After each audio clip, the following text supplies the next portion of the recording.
for week 3, we are now supposedly done with our quarter 1 and quarter 2. For week 3, we will be finishing the lower left of our painting and we'll try our best dahil konting oras na lang meron tayo.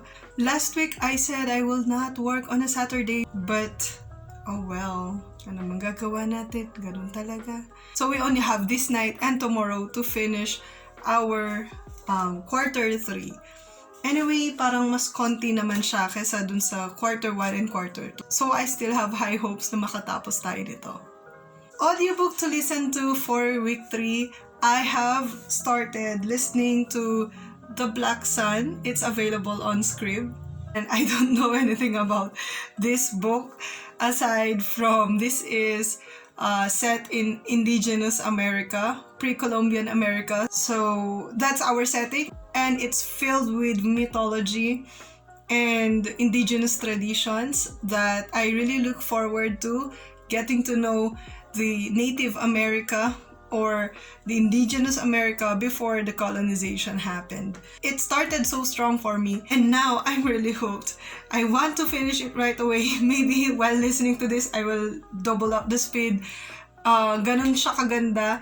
The writing style is so vivid, it's so cinematic. I really like how it sounds and feels like a movie in your mind and how vivid the imagery that are used in here. So far, we have met characters like Ciala. Si Ciala, para siyang crew member ng isang ship.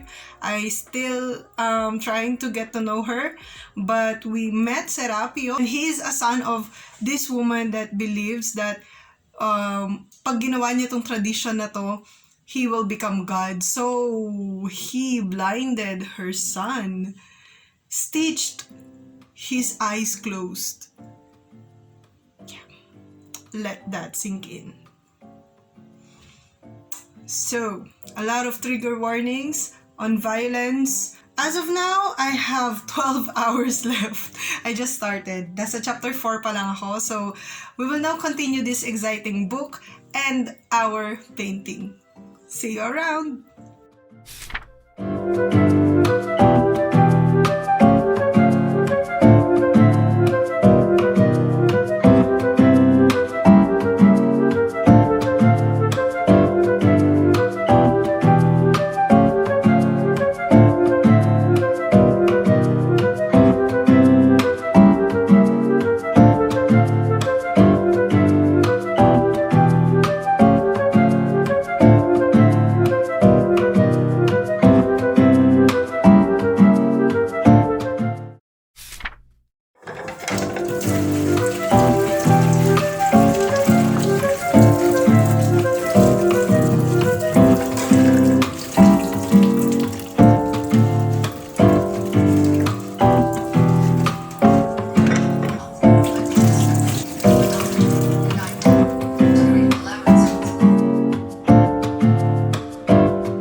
Sa sarili natin. Here we are.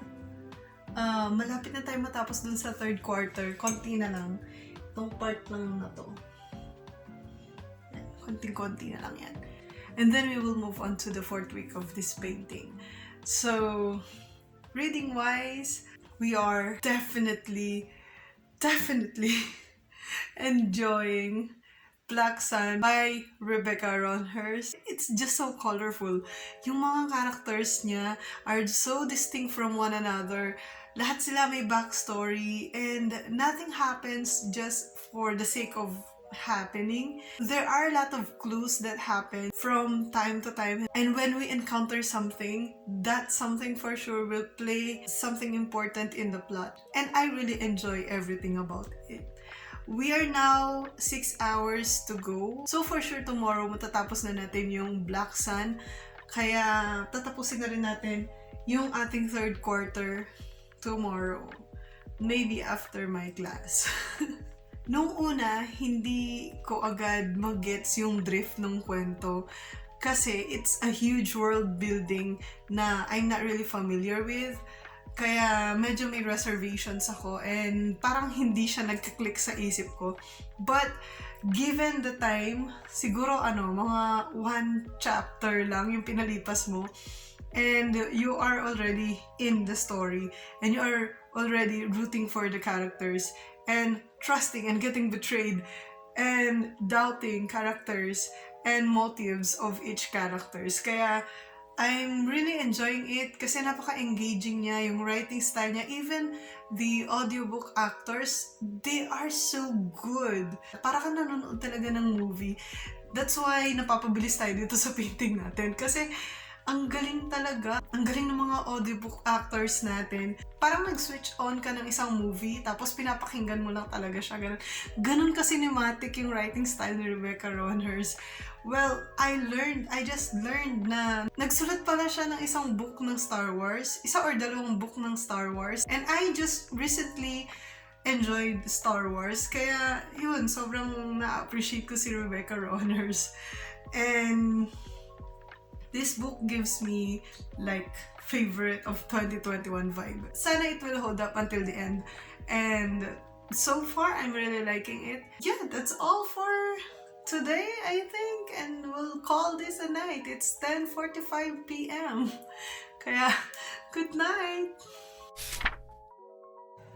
Fate is blaming you, saying you cut the rope between them, and if you hadn't done it, they both could have made it to the surface.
day and anong oras na ako natulog kagabi. Kaya hindi ako nakapag-wrap up when I finished the painting of quarter 3. And as of now, nagpapainit tayo ng tubig. So kung may naririnig kayong kumukulo in the background, yun yun. Because we are in the kitchen and I thought this is a new place to edit and presko dito. Because we have an outdoor type of kitchen. Kaya dito tayo kasi sobrang mainit na yung panahon ngayon, di ba? And yes, we're done for quarter 3 and week 3 of our painting. So what can we say about quarter 3 of our painting?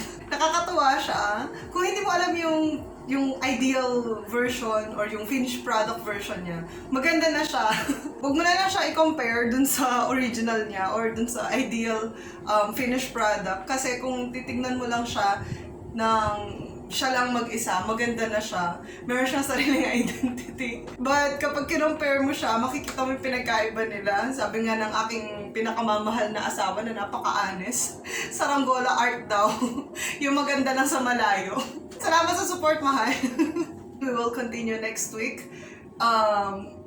Kaya natin yon. Konting-konti na lang yon. Medyo mas detailed yung quarter 4 kaysa dun sa quarter 3. But we see the light at the end of the tunnel.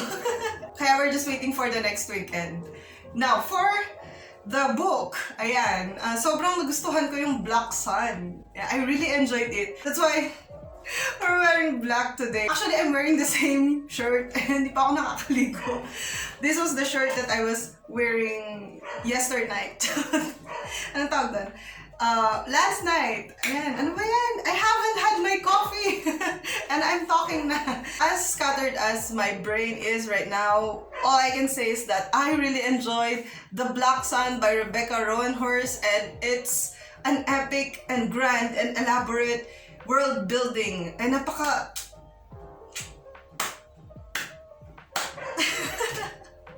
Yung wala kang adjective early in the morning. My day really starts with coffee. So, where were we? Characters. Ayan. Meron tayong 4 characters. We have Serapio, Naranpa, Ciala, and Okowa. Ayan. Napaka-unique ng mga names nila, and I really admire the world building. Really do. Alright, so we have Serapio, and Serapio is the vessel of this sky god na ma-reincarnate daw siya sa Black Sun. Kapag sinabing Black Sun, it's a thick word that means solar eclipse when the sun, the moon, and the earth align during the winter solstice. So the sun would be covered by the shadow of the moon.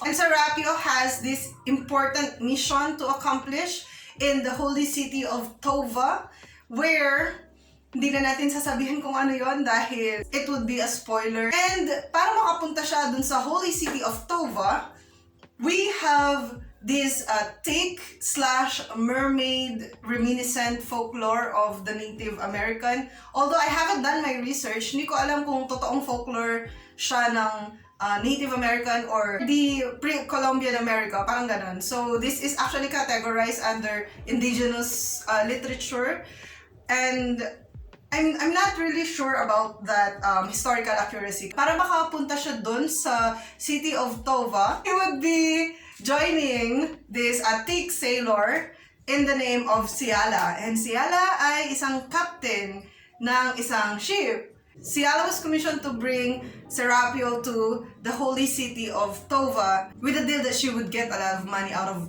that commission. And she agreed to that deal. So we follow their adventures in the sea. We also have this character called Naranpa. Naranpa is a sun priest in the city of Tova. And she became the head of this covenant, even though she's not sky maid. That's something to do with political birthright, parang ganun. And she was taken as a scholar for this priesthood, although she's female. The gender is not a big issue in this world, which is so inclusive. And si Naranpa, meron siya sariling mga struggles. Kaya na siya na yung head ng isang church. And she has this troubled family background that makes another layer of her character. All the characters, all the main characters are actually fleshed out properly. And I really admire the characterization dahil nga, I listened to it in audiobook. All the characters have their distinct voices. Ito yung sinasabi ko about characterization. Yung mga character, kapag narinig mo yung dialogue nila, si Serapio itong nagsasalita na to, si Naranpa to. Kasi meron silang distinct voice. And I really admire Rebecca Roanhorse for the on-point characterization in this book. Aside from this really extravagant and detailed world building, we have distinct characterization, we have inclusivity in the characters. Hindi naging focus ng struggles ng mga characters natin, yung pagiging member nila ng LGBTQ community. It's not a character struggle, it's a character trait. Parang ganun. They're not making a fuss out of the gender and gender preferences ng mga characters.